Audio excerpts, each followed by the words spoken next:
पाठ में क्या पढ़ना है? वर्णों के भेद।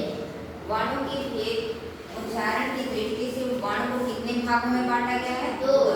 स्वर और व्यंजन। स्वर के बारे में हम लोग पढ़ चुके थे। स्वर किसे कहते हैं, स्वर कितने प्रकार के होते हैं, मात्राएं क्या होती हैं, पूरा डिटेल हम लोग पढ़ चुके थे। अयोगवाक किसे कहते हैं, अनुस्वार क्या होता है, अनुनासिक किसे कहते हैं, विसर्ग क्या होता है। आज हम लोग को क्या पढ़ना है? व्यंजन पढ़ना है, ठीक है ना। व्यंजन, व्यंजन कहते किसे हैं, ठीक है ना। व्यंजन वे वर्ण होते हैं जो स्वर की सहायता से क्या होते हैं?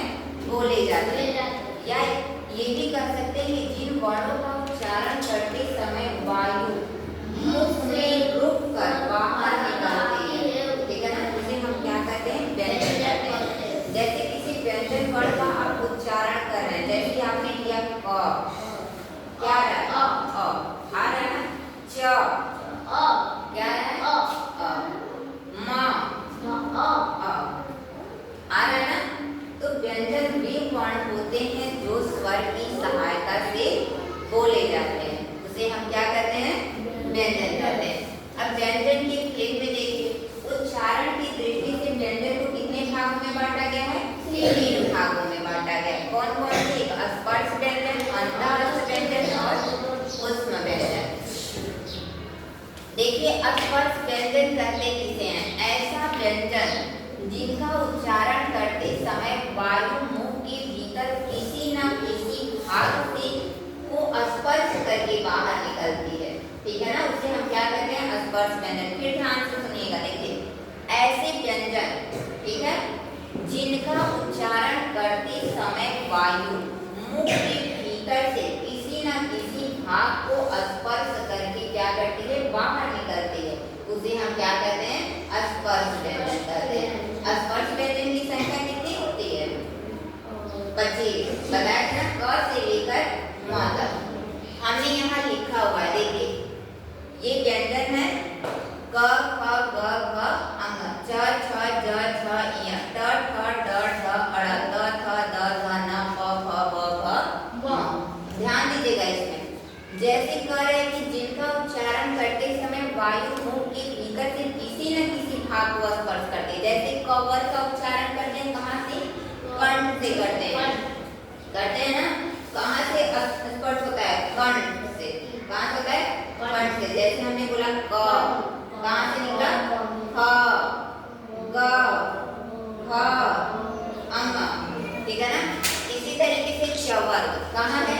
तालु, तलवा को स्पर्श करते हुए बाहर निकलते हैं। च, छ, ज, झ, इ। टवर मूर्धा, मुंह से, ठीक है ना। ट, ठ, ड, ढ करना ना, ट, ठ, ड, ढ मुंह से स्पर्श हो रहा है ना। त वर्ग क्या है? दांत से। त, थ, द, ध, दांत दोनों क्या हो रहा है? प वर्ग ओठ है, दोनों ओठ क्या हो रहा है? स्पर्श हो रहा है। प, फ, ब, भ, म। समझ में आ रहा है ना। इसी तरीके से देखिए, अंतःस्थ व्यंजन, ऐसे व्यंजन जिनका उच्चारण स्वर और व्यंजन के बीच में होता है, जैसे य, र, ल, व। आ रहा समझ में। थर्ड है मेरा ऊष्म व्यंजन, ऐसे व्यंजन जिनका उच्चारण करते समय वायु मुख से टकराकर ऊष्मा यानी कि क्या? गर्मी उत्पन्न करती है, उसे हम क्या कहते हैं? ऊष्म व्यंजन कहते हैं। इनकी संख्या कितनी होती है? 4। जैसे आप लोग बोल रहे हैं श, श, श, ह, बोलते हैं ना। श, बड़ा स का उच्चारण करते हैं, फिर स, ह। अब देखिए, इसके अतिरिक्त हमने ये बताया कि संयुक्त व्यंजन बताया था ना, छ, त्र, ज्ञ, स्र 4 होते हैं। कैसे दिखते हैं? जब दो व्यंजनों का उच्चारण एक साथ होता है, जब दो व्यंजनों का उच्चारण क्या होता है? एक साथ होता है, तो उसे हम क्या कहते हैं? संयुक्त व्यंजन कहते हैं, ठीक है ना। जैसे आपका क्या है? संयुक्त व्यंजन छ, त्र, ज्ञ, स्र। छ को तोड़ेंगे तो क्या होगा? देखिए, आधा क प्लस स मिलके पूरा क्या बचा मेरा? छतरी छ। ये दोनों मेरे क्या है? व्यंजन है, ठीक है ना। जब दो व्यंजनों का उच्चारण एक साथ होता है, व्यंजन व्यंजन मिल करके बना ठीक है ना। इसमें इसी आपका शब्द जैसे देखिए क्षति हो गया, क्षत्रिय हो गया, क्षमा हो गया, कच्छा हो गया, रक्षा हो गया, और भी शब्द हो सकते हैं। त्र कैसे बना है? आधा त और र से मिलकर के क्या बना हुआ है? त्र बना हुआ है। जैसे आपका त्रिशूल हो गया, पत्र हो गया, मित्र हो गया, इत्र हो गया, चित्र हो गया आदि। उसके बाद या आधा ज और प्लस इया दोनों को जोड़े तो मेरा क्या बना है? ज्ञ बना है। जैसे ज्ञान हो गया, यज्ञ हो गया, ज्ञानी हो गया, ज्ञाता हो गया आदि। आधा श और र को जोड़े क्या बना है? मेरा पूरा स बना है। जैसे श्रमिक शब्द हो गया, विश्राम हो गया, श्रवण हो गया, श्रम हो गया आदि हो गया। ध्यान दीजिएगा, हिंदी भाषा में कई बार ऐसी स्थिति आ जाती है कि स्वर रहित व्यंजन और स्वर व्यंजन क्या होते हैं? आपस में मिल जाते हैं, तो उन्हें भी हम क्या कहते हैं? संयुक्त व्यंजन भी कहते हैं। ठीक है ना। जैसे देखिए स्वास्थ्य, स्वर रहित व्यंजन भी है और स्वर व्यंजन भी है। देखिए वाह है ना, व में क्या है? आपकी मात्रा है, स्वास्थ्य अ आया ना। तो कई बार ऐसे होते हैं कि स्वर रहित व्यंजन और स्वर व्यंजन भी क्या होते हैं? आपस में मिल जाते हैं, तो उन्हें हम क्या कहते हैं? संयुक्त व्यंजन कहते हैं। ठीक है ना। जैसे आता है मुक्त हो जाता है, प्यार हो जाता है। समझ में आ रहा है ना। इसके बाद देखिए संयुक्ताक्षर क्या होता है? जब दो अलग अलग व्यंजनों से मिलकर नए शब्द का निर्माण होता है। जब दो नए व्यंजन मिलकर के, ठीक है ना, अलग अलग व्यंजन मिलकर के नए शब्द बनाते हैं, तो उसे हम क्या कहते हैं? संयुक्ताक्षर कहते हैं। जैसे देखिए आधा त और य मिलके मेरा क्या बना? क्या बना? क्या से हमने शब्द बनाया है? त्याग, सत्यवादी और भी बना सकते हैं। आधा न और प्लस य मिलके क्या बना है? न्याय बना है। न्याय, अन्य आदि। आधा छ और छ मिलके क्या बना है? स्वच्छ बना है। ठीक है ना। जैसे अच्छा बना दिए, स्वच्छ बना दिए। ठीक है ना। आधा प और य मिलके क्या बना है? प्य बना है। जैसे प्यारा हो गया, प्यासा हो गया। ध्यान दीजिएगा। अब इसकी बाद भी संयुक्ताक्षर के बाद एक द्वित्व व्यंजन होता है। ठीक है ना। जो डबल लेटर कॉन्सोनेंट होता है, यानी कि एक ही जो लेटर होता है दो बार आता है। ठीक है ना। जैसे आधा छ और छ मिलाकर क्या बना? सच्चा बना। जैसे इससे शब्द बना क्या हुआ? सच्चा।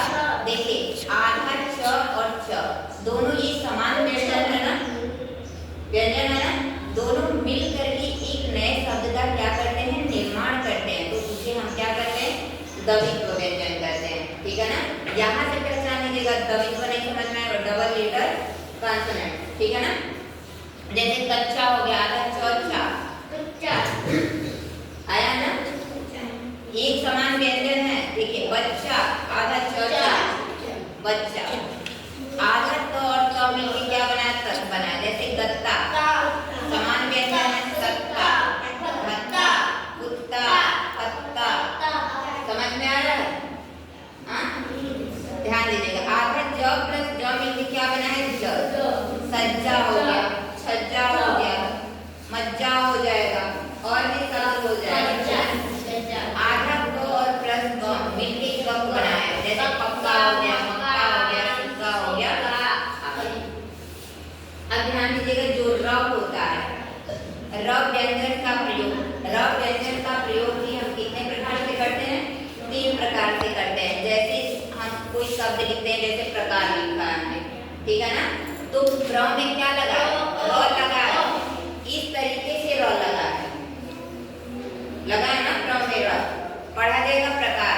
तो जब प्रकार को तोड़ेंगे तो क्या हुआ? आधा प का उच्चारण किया, आया, फिर आधा र, ठीक है, फिर क, आधा र लगा हुआ है ना, फिर क, फिर आ की मात्रा लगी हुई है, आ, फिर र, आधा र और अ मिलके पूरा र बनाते हैं, इसलिए हमने यहाँ पे लिखा हुआ है। ठीक है।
ध्यान दीजिएगा। क आधा क आ प्लस अ जोड़ेंगे तो मेरा क्या बनेगा? पूरा क हो गया कर। फिर आधा र आधा म आ प्लस अ जोड़ेंगे तो क्या बनेगा? पूरा म पे र बनेगा। ऐसे लिखा है आधा र फिर म अ मिला के पूरा म बना है और इसको लिख दिया हमने तो क्या बना है? कर्म बना है। आ रहा है समझ में? सबको क्लियर हो रहा है? जैसे देखिए ट्रक, ऐसे भी र की मात्रा लगी होती है ना ट्रक, तो क्या हो जाएगा? आधा ट र अ मिलके क्या बना? र बना ना। आ प्लस क अ मिलके क्या बना? क बना। क्या लिखा है? ट्रक। आ रहा है समझ में? क्लियर हो गया? Yes, ma'am. चलिए